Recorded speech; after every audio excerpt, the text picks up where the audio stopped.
항해하는 사람들에게 이런 질문을 많이 받는다고 합니다. 혼자 항해를 할 때 언제 가장 무섭습니까? 언제 가장 위험합니까? 라는 질문을 많이 받는다고 합니다. 많은 사람들이 생각하기에는 뭔가 폭풍우가 몰아칠 때, 이럴 때가 가장 위험하다고 생각하는데, 항해사는 그 말을 들으면 고개를 저으면서 폭풍우가 올 때는 내가 살려고 하니까 어떻게든 내가 노력을 한다고 합니다. 근데 오히려 사고 나는 일은 아무런 바람도 없고, 아무런 징조도 없고, 아무런 날씨가 이상이 없는 그때, 방심하고 온 그때 제일 많이 제가 위험하다고 말을 하였다고 합니다. 결국 위험한 순간은 내 눈앞에 어떤 급격한 환경 변화가 아니라 정말 평온하고 방심하고 있는 그때가 가장 위험한 상황이라는 것을 말하고 있습니다. 저희 자녀들을 보면 제가 이제 시온이랑 시우가 있습니다. 또 저희 집에는 아기들이 아직 어리다 보니까 온 집안에 이제 모서리나 각진 부분은 다 이제 스펀지 같은 걸로 붙여놨어요. 그래서 웬만한 부분들은 다 붙여져 있는데 최근에 우리 둘째 시우가 이마 쪽에 눈썹 위쪽에 찢어지는 일이 있었습니다. 이제 집안에 다 붙여놨는데 설마 여기 침대 이제 프레임 그 사이에 설마 여기 찍힐까 해서 거기는 안 붙였었는데 얘가 혼자 놀다가 목이 타고 올라갔나 봐요. 근데 넘어지면서 그 안 붙였던 그 자리에 애가 이제 이마에 부딪혀가지고 찢어지는 이런 일이 있었습니다. 이렇게 보면은 정말 제가 여긴 다칠 것 같아. 여기 붙여놓고 저기 다칠 것 같아. 여기 붙여놓고 이렇게 했지만 그런 데는 오히려 안 다치고 여기는 좀 괜찮을 것 같아. 에이 설마 여기 오겠어? 이런 부분들은 많은 사건들이 일어나는 것 같습니다. 우리 주변을 보면 항상 사고가 발생하는 곳은 어떤 긴장하거나 어떤 뭔가 있는 곳이 아니라 늘 방심한 곳에서 많은 사고가 발생하는 것 같습니다. 오늘 본문의 배경을 살펴보면 하나님의 놀라운 은혜 가운데 기드온과 300명이 미디안 족속 13만 5천 명과 싸워서 승리하게 되는 것이 오늘 본문의 배경입니다. 이스라엘 백성들은 이 미디안 족속이 있을 때는 늘 걱정을 했습니다. 늘 불안했어요. 늘 조심했습니다.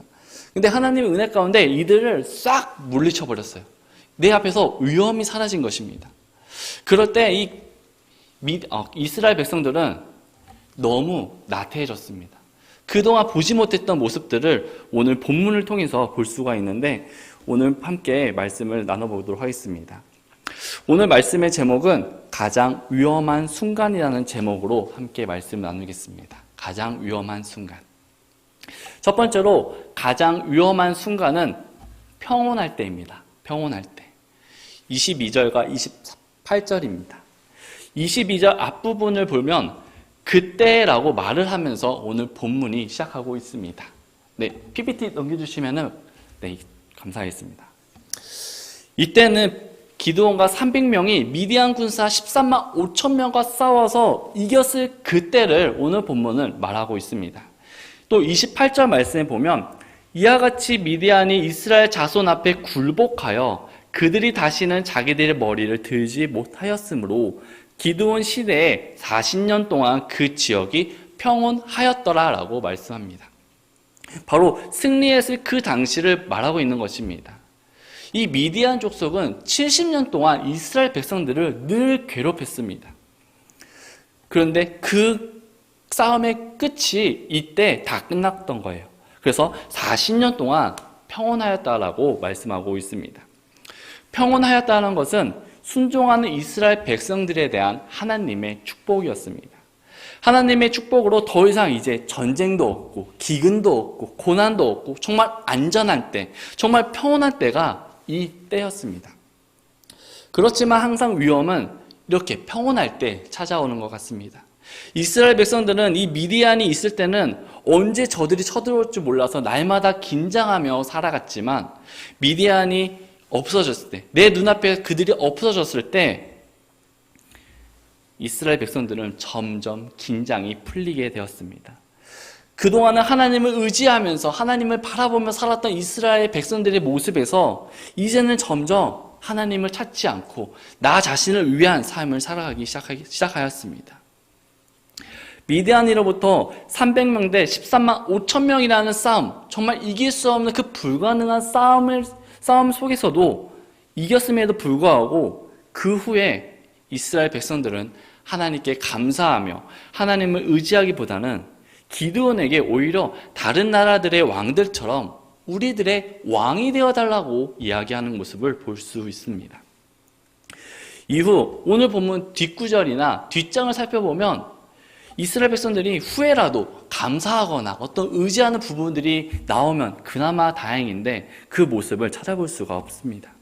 오히려 기드온이 죽고 난 후에 더 심해져서 우상에 빠지게 되는 모습을 볼 수가 있습니다.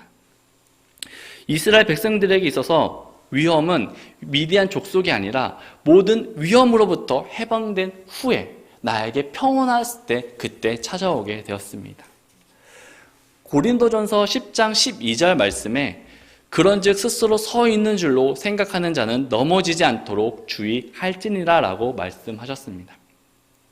우리가 언제 넘어집니까? 바로 내가 잘 되었다고 생각할 때, 지금은 괜찮다고 생각할 때, 나 지금은 그래도 하나님 축복받고 있어 라고 이렇게 생각할 때 그때 우리가 넘어진다는 것입니다. 우리 성경 통해서 각 인물들이 어떤 순간이 위험한 순간이었는지 한번 살펴보기를 원합니다. 첫 번째로 다윗입니다.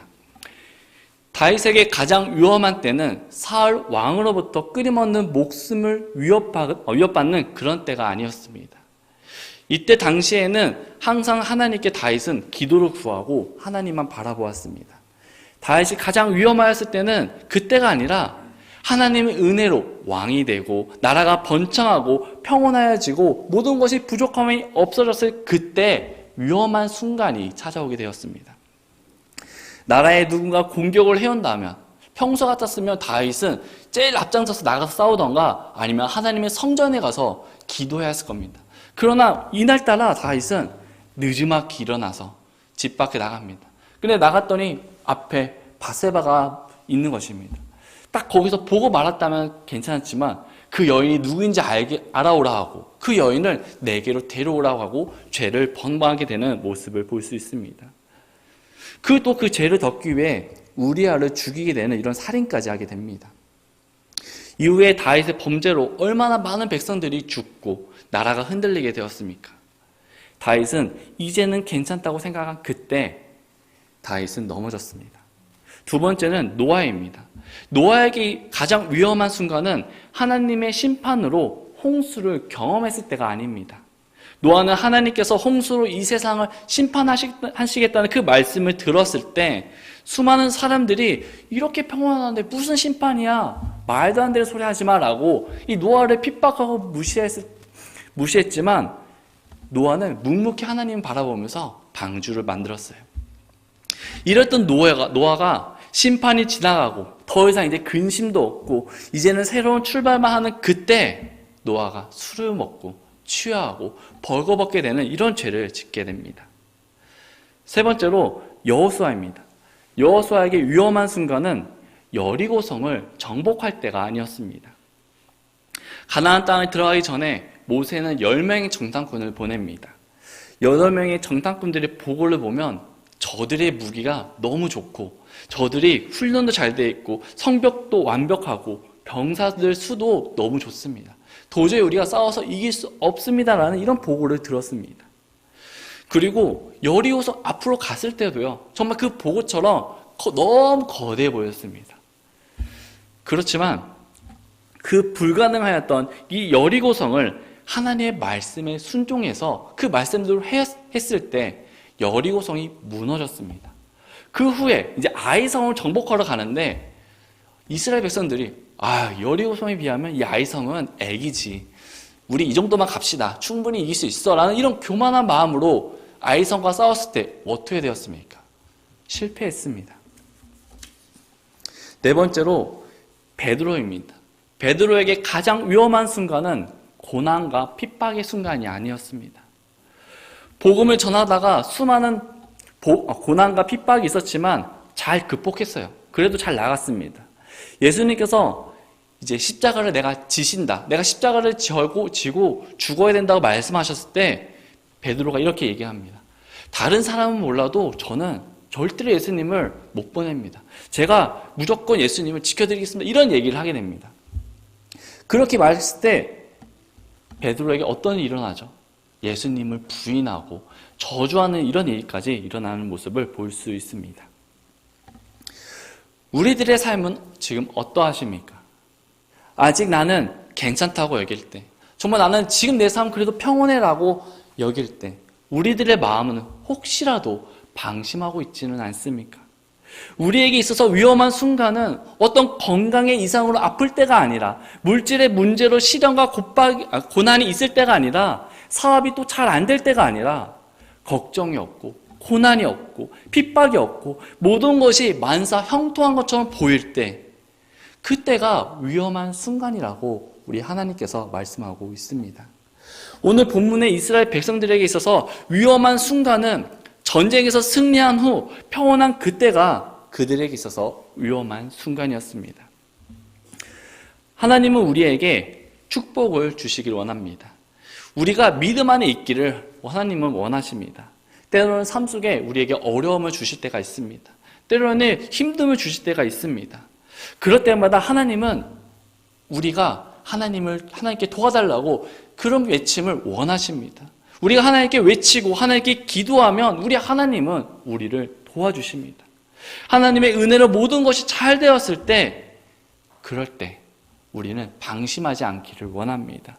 모든 것이 잘 되고 모든 것이 형통하게 되었을 때 우리는 방심하는 것이 아니라 하나님께 감사함으로 나아가는 저와 여러분들이 되길 원합니다.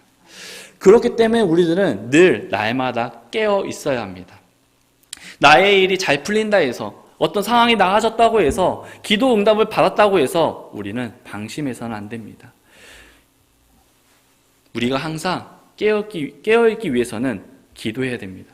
나의 삶이 평온하든지 어려움이 있든지 간에 꾸준하게 동일하게 하나님께 기도로 구하시기 바랍니다. 내 눈앞에 있는 것들만 의지하는 것이 아니라 하나님의 세밀한 음성을 들으시기 바랍니다. 하나님을 의지하고 말씀 안에서 힘을 얻고 하나님과 동행함으로 우리가 성령 충만해지길 원합니다. 우리가 마땅히 들어야 하는 하나님의 음성을 듣지 못한다면 그때가 나에게 있어서 가장 위험한 순간이라는 것을 기억하는 저와 여러분들이 되길 바랍니다. 두 번째로 위험한 순간은 마음이 높아질 때입니다. 마음이 높아질 때. 23절부터 28절입니다. 마음이 높아진다는 말은 겸손한 마음이 없어지고 점점 나의 생각이 앞선다는 것을 말합니다. 나의 생각이 맞선다는 것은 다른 말로 표현하면 교만해진다는 것을 의미합니다. 교만해지면 자신의 의가 나타나고 나의 목소리가 점점 커지게 됩니다.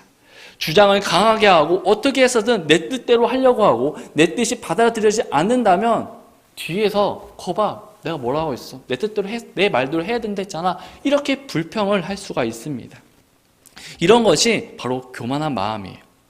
이런 마음을 가지고 우리가 살아가다 보면 어느샌가 하나님이 아닌 나를 통해 내 이름이 나타나고 다른 사람에게 칭찬과 인정받기를 원하게 됩니다. 하나님의 주권을 점점 거절하게 되고 스스로 왕이 되어져 가는 것입니다. 오늘 본문을 살펴보면 그 위대한 기드온에게 큰 실수가 있었습니다. 오늘 본문 22절에 보면 이스라엘 백성들이 기드온에게 우리들의 왕이 되어달라고 말을 합니다. 기드온은 이 말을 들었을 때 아무리 기드온에게 금 귀걸이로 이 하나님의 에봇을 만들고 또 이 에봇이 하나님을 위한 선한 뜻이었다 할지라도 이 말을 들었을 때, 왕이 되어달라는 이 말을 들었을 때 기드온은 그 자리에서 그들의 잘못된 부분을 말해 주었어야 합니다. 왕이 되어달라는 그들의 말에 23절 말씀을 보면 기드온이 그들에게 이르되 내가 너희를 다스리지 아니하겠고 내 아들도 너희를 다스리지 아니할 것이요 주께서 너희를 다스리시리라 하니라 라고 말씀하셨습니다. 기드온은 물론 내가 너희를 다스리지 않고 하나님께서 너희를 다스릴 것이다 라고 말씀을 하셨지만 지금 이스라엘 백성들은 잘못하고 있는 것이 아니었습니까? 지금 왕이 왕을 세우는 것이 하나님의 뜻이었습니까? 아니었습니다. 그냥 순전히 그들의 생각이었습니다. 그들의 생각을 바로잡아주고 그들이 올바른 방향으로 갈 수 있도록 말해 주었어야 하는 사항이었습니다. 그럼에도 불구하고 기드온은 그러지 않았다는 것이 첫 번째 기드온의 실수였습니다. 사사시대에서 왕정시대로 넘어갈 때 이스라엘 백성들은 두 번에 걸쳐 왕이 필요하다는 말을 하였습니다. 첫 번째는 오늘 본문에 나오는 기드온에게 왕이 되어달라는 얘기를 했고요. 두 번째는 이스라엘 마지막 사사인 사무엘에게 왕을 요구한 적이 있었습니다.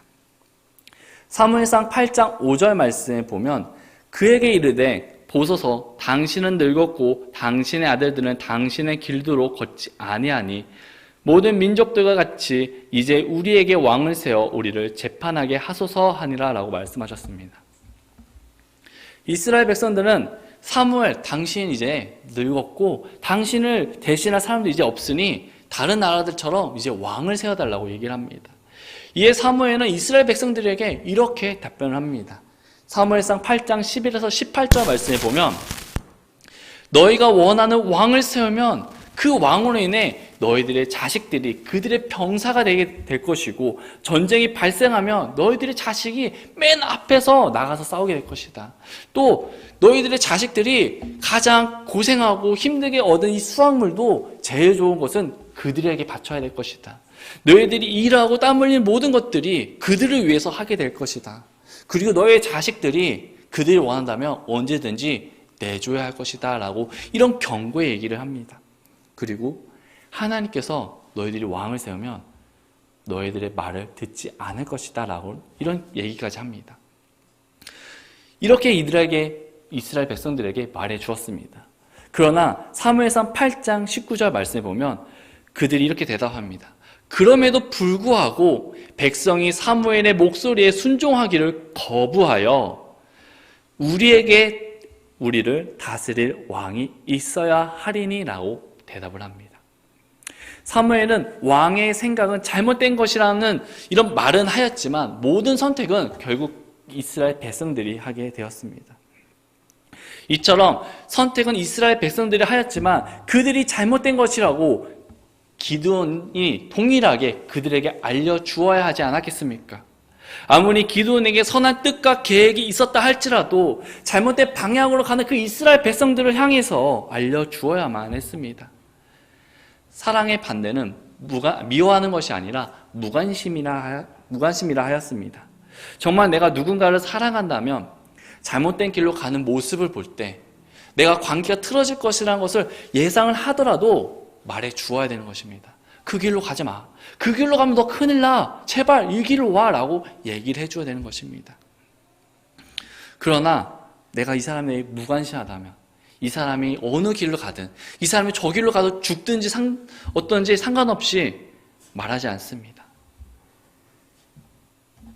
예수님께서 십자가를 지시기 전에 제자들에게 십자가의 고난을 당하시고 죽으셔야 된다는 것을 제자들에게 얘기합니다. 이 말을 들은 베드로가 예수님께 이렇게 얘기합니다. 그럴 수 없습니다. 제가 어떻게 해서든지 막겠습니다. 주님, 제가 보호해드리겠습니다. 지켜드리겠습니다. 라고 얘기합니다. 이에 예수님께서는 마태복음 16장 23절에 이렇게 얘기하십니다. 그분께서 돌이키사 베드로에게 이르시되 사탄아 너는 내 뒤로 물러가라. 너는 내게 실족거리니라. 내가 하나님에게서 난 일들을 좋아하지 아니하고 사람에게서 난 일들을 좋아하는도다 라고 말씀하셨습니다. 예수님께서도 베드로가 잘못된 방향으로 가는 것을 보고 지적을 했습니다. 너가 어찌 사람의 생각으로 그것을 하냐. 그것으로 가지 마라. 하나님의 뜻대로 가야 된다는 것을 정확하게 알려주셨습니다. 두 번째 기드온의 실수는 금 귀걸이로 에봇을 만든 것이었습니다. 기드온은 백성들에게 요청하여 전쟁에서 얻은 탈취물들 가운데 금 귀걸이를 달라고 말을 합니다. 기드온이 요청한 이 금 귀걸이는 금 1700세겔이었다고 합니다. 여러분, 금 1700세겔은 오늘날 무게가 약 21.38kg 정도 된다 합니다. 단순히 조금의 양을 받은 것이 아니라 어마어마한 양의 금 귀걸이를 받게 된 거예요. 그것을 가지고 에봇을 만들려고 했습니다. 이 여기서 나오는 이 에봇은 본래 대제사장만이 입는 조끼 모양의 상의 의복입니다. 예배를 담당하는 이제 대제사장이 이제 그 옷을 입고 하나님께 예배를 드렸습니다. 특별히 이 옷은 금색, 청색, 자색, 홍색 실을 만들었으며 에봇의 어깨에는 12지파를 상징하는 12개의 보석이 박혀 있었습니다. 또 하나님의 뜻을 묻고자 할 때 이 옷을 입고 우림과 두님을 들고 판결을 구하였습니다. 그래서 대제사장이 이 옷을 입고 하나님의 뜻을 알고 하나님의 뜻에 맞게 판결하고 정말 구하였던 곳에 쓰였던 옷이 이 에봇입니다. 그러나 기드온이 만든 이 에봇은 하나님의 성전에 두지 않았습니다.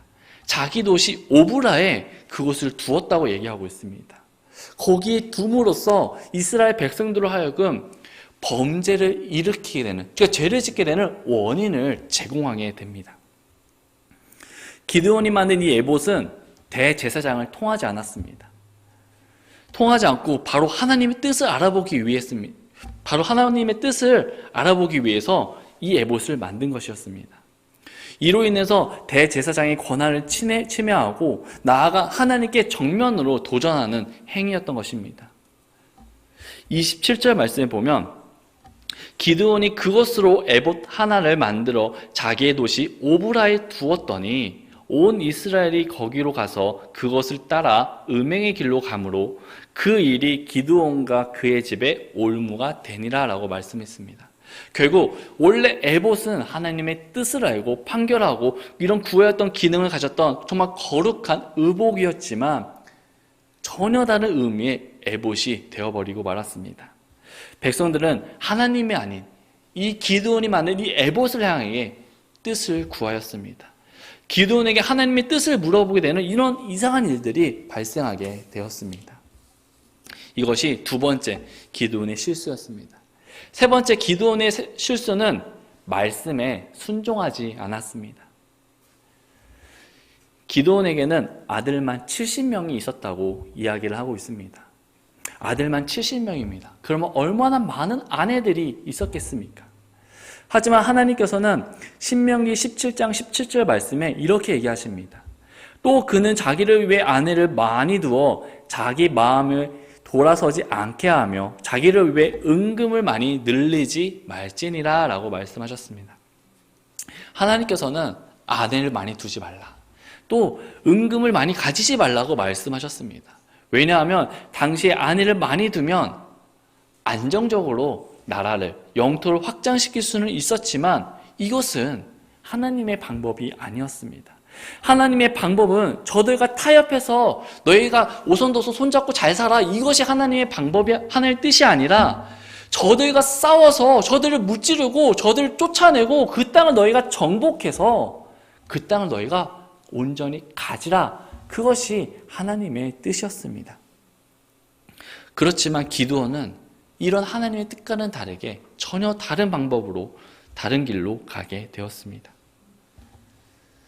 그리고 결정적으로 기드온은 왕이 될 수 없다 말하면서 내심으로는 왕이 되기를 바랬습니다.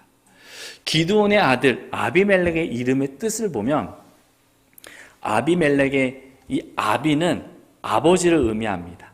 또 멜렉은 왕이라는 의미를 가지고 있습니다. 즉 이 말을 합쳐보면 아비멜렉, 내 아버지는 왕이다라는 이런 의미를 가지고 있습니다.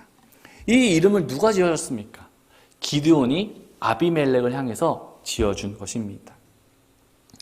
기드온은 왕이 되지는 않았지만 왕 같은 대우를 받으면서 왕처럼 그는 살았습니다.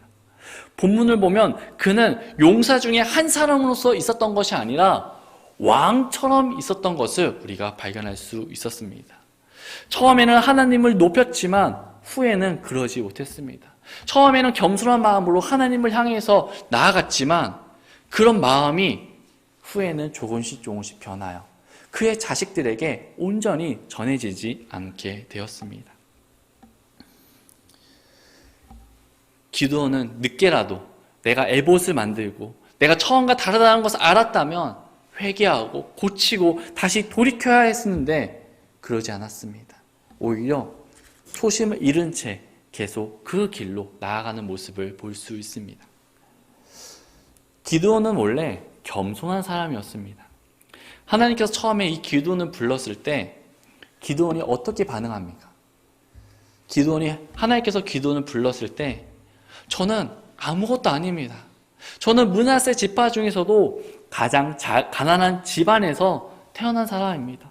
가난한 가정 속에서 그 속에서도 가장 작은 자가 접니다. 어떻게 제가 하나님 일을 할 수 있습니까? 라고 말했던 사람이 기드온이었습니다. 그랬던 그가 승리를 얻은 후에 많은 사람들이 기드온을 높여주자 이제는 자신이 대단한 사람인 것처럼 행동했습니다.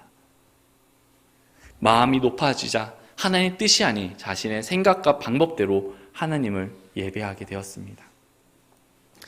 그러다 점차 기드온이 죽고 난 후에 온 이스라엘 백성들이 음행의 길로 빠지게 되는 일이 발생하게 되었습니다. 후에 기드온이 죽고 이 기드온의 아들 아비멜렉이 어떤 일을 하셨는지 아십니까? 70명이나 되는 이 기드온의 자녀들을 한날 한시에 다 죽여버립니다. 다 죽여버려요. 그리고 기다렸다는 듯이 하나님이 아닌 바알을 섬겼다고 얘기하고 있습니다. 우리는 우리 주변에서 나를 인정해 줄 때, 누군가 나를 격려해 줄 때, 나를 누군가 칭찬해 줄 때 그것을 감사하게 받을지언정 한편으로는 조심해야 합니다. 무언가 내가 이루었을 때 우리는 조심해야 됩니다. 처음에는 내가 아무리 선한 뜻으로 한다 할지라도 그것이 중간에 그 뜻이 바뀌거나 이상해지면 우리는 다시 원래의 자리로 돌아와야 합니다. 기드온도 처음에는 이런 사람이 아니었습니다. 너무나 겸손한 사람이었고 하나님을 앞세우는 사람이었습니다. 그렇기 때문에 미디안과의 13만 5천 명과의 그 대결에서 승리할 수 있었던 것이었습니다. 그랬던 그가 조금씩 사람들이 나를 높여주자 마음속에 교만한 마음이 들어오게 되었습니다. 우리도 처음에 주님을 위해서라면, 교회를 위해서라면 겸손한 마음으로 무엇이든 불평하시 열심히 하던 우리였지만 사람들이 높여주고 오래 이 일을 하다 보니 점점 내 마음속에 내가 나오려 하는, 내가 높아지려 하는 이런 마음들이 있지는 않습니까? 말로는 아니라고 말하면서 말로는 내가 왕이 되진 않을 거야 라고 말은 하지만 내 마음속 한편에 내가 높아지려고 하고 있지는 않습니까? 우리 자신을 돌아보는 저와 여러분들이 되길 바랍니다. 마지막 세 번째로 위험한 순간은 하나님을 기억하지 않을 때입니다. 32절에서 35절 말씀입니다. 34절 말씀에 보면 모든 대적의 손에서 자기들을 건져내신 여호와 자기들의 하나님을 기억지 아니하며 라고 말씀하셨습니다. 이스라엘 백성들은 하나님께서 그동안 베풀어 주신 은혜에 대해서 전혀 기억하지 않았습니다. 신명기 8장 2절 말씀에 내 하나님 여호와께서 이 40년 동안에 너로 광야의 길을 걷게 하신 것을 기억하라 라고 말씀하셨습니다. 기억하라. 하나님은 우리에게 하나님께서 하신 일과 베풀어 주신 은혜에 대해서 기억하라 라고 명령하고 계십니다. 하나님께서 이스라엘 백성들을 어떻게 인도해 주셨습니까? 도저히 이길 수 없는 그 불가능한 전투, 13만 5천 명의 전투에서 승리케 하셨습니다. 이집트에서 홍해로 나와 건너갈 때 그 때에 따라 필요한 모든 것들을 다 채워주셨습니다. 하나님께서는 이런 내가 너희를 인도했던 그때를 기억하라라고 말씀하고 있습니다. 신명기 15장 15절 말씀에 너는 주 내 하나님께서 이 40년 동안 광야에서 너를 인도하신 모든 것을 기억할지니 라고 말씀하셨어요. 이 사실을 망각하고 하나님을 잊어버리고 산 다윗의 아들 솔로몬도 인생의 마지막에선 이렇게 고백을 합니다. 전도서 12장을 보면 12장 1절 말씀에 이제 내 젊은 시절에 내 창조자를 기억하라 라고 합니다. 솔로몬은 창조자를 기억하라 라고 말씀을 하였습니다. 하나님을 찾지 않았을 때, 하나님을 기억하지 않았을 때 그가 얼마나 많은 인생의 대가를 치르게 되었습니까? 때문에 솔로몬이 얘기하는 것입니다. 내 젊은 시절에 창조자를 기억하라. 솔로몬은 너는 내 젊었을 때 하나님을 찾을 그때 하나님을 찾고 기억하라라고 말을 하고 있는 것입니다. 우리의 삶에서 가장 위험한 순간은 바로 하나님을 기억하지 않을 때입니다. 오늘 본문에서 이스라엘 백성들은 하나님을 기억하지 않았다라고 말씀하고 있습니다. 33절과 34절 말씀을 보면 34절 끝부분에 주 자기들의 하나님을 기억하지 아니하며라고 말씀하고 있어요. 이스라엘 백성들의 삶 속에서는 하나님을 기억하지 않았습니다. 기억하지 않았다는 것은 하나님을 의지하는 삶을 살았다고 하는 것이 아니라 하나님이 없는 삶을 살았다는 것을 말합니다. 하나님의 존재는 믿었지만 정작 도움이 필요할 때는 하나님이 아닌 하나님보다 더 앞선 내가 의지하는 대상을 향해서 구했다는 것입니다. 그럼 왜 이스라엘 백성들은 하나님의 말씀이 아닌 다른 것을 기억하였을까요? 왜 하나님 대신에 다른 것들을 쳐다보았을까요? 이사야 57장 11절 말씀엔 이렇게 나와 있습니다. 내가 누구를 무서워하며 두려워하였기에 거짓말을 하고 나를 기억하지 아니하며 그것을 내 마음에 두지 아니하였느냐. 내가 옛적부터 잠잠하였으므로 내가 나를 두려워하지 아니하는 것이 아니냐라고 말씀합니다. 그것은 바로 두려움의 대상입니다. 이스라엘 백성들은 하나님보다 미디안이라는 그 족속을 더 두려워했습니다. 이스라엘 백성들은 하나님보다 내 눈앞에 닥친 현실을 더 두려워했습니다. 그래서 미디안을 이긴 눈에 보이는 이 기드온을 찬양하고 더 높이고 기드온을 왕으로 세우려고 하였습니다. 이것은 분명히 잘못된 것입니다. 하나님을 더 두려워하는데 백성들은 그 대상이 잘못된 곳으로 향하여 있었습니다. 마태복음 10장 28절 말씀에 몸은 죽어도 혼은 능히 죽이지 못하는 자들을 두려워하지 말고 오직 혼과 몸을 다 능히 지옥에서 멸하시는 분을 두려워하라라고 말씀하셨습니다. 우리는 세상을 두려워하는 것이 아니라 하나님을 두려워해야 합니다. 하나님을 우리가 경외해야 합니다. 여러분, 경외가 무엇입니까? 두려움과 존경과 사랑의 의미가 담겨져 있는 것이 경외입니다. 우리 하나님은 경외의 대상입니다. 우리 하나님은 나를 가장 사랑하시는 분이세요. 나에게 있어서 가장 두려운 분은 우리 하나님이 되어야 합니다. 왜냐하면 나를 사랑하시기 때문입니다. 나를 하나님께서 사랑하시기 때문에 때로는 내 삶 속에 책망이 있습니다. 그렇지만 하나님께서 나를 가장 사랑하시기 때문에 우리 하나님께서 나를 선하게 인도해 주십니다. 영어 단어에 live라는 단어가 있습니다. 이 단어의 뜻은 떠나다라는 의미를 가지고 있어요. 떠나다, 맡기다라는 의미로 이 단어를 씁니다.